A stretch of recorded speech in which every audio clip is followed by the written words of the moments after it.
একদিকে স্বামী হারানোর শোক, অন্যদিকে সংসারের চরম আর্থিক সংকট।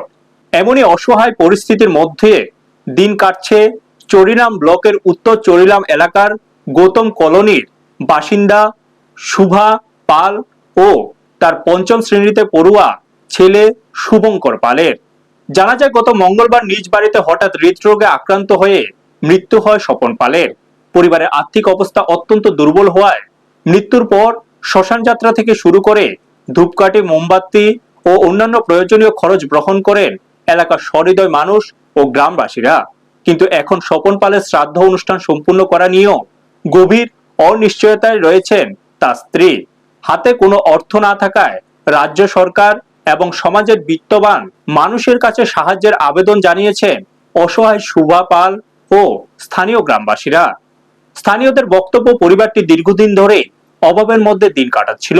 স্বপন পালের মৃত্যুর পর সেই পরিস্থিতি আরো করুণ হয়ে উঠেছে।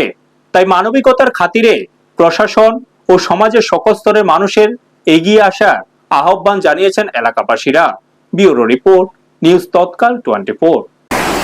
কি হয়েছে মাসি আপনার? স্বামী মারা গেছে, স্ট্রোক করে মারা গেছে। আমার ছেলে ভাবি পরে, আমার কেউ বলতে কেউ নাই।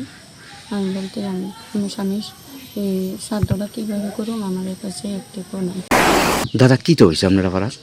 বিষয়টা হচ্ছে এরকম, আমার পুরা পাড়ার মধ্যেই একটা পরিবার একদম নিঃস্ব, একবেলা খাওয়ার মতো অবস্থা নাই। হ্যাঁ, স্বামী আজকে 5 দিন আগে মারা গেছে।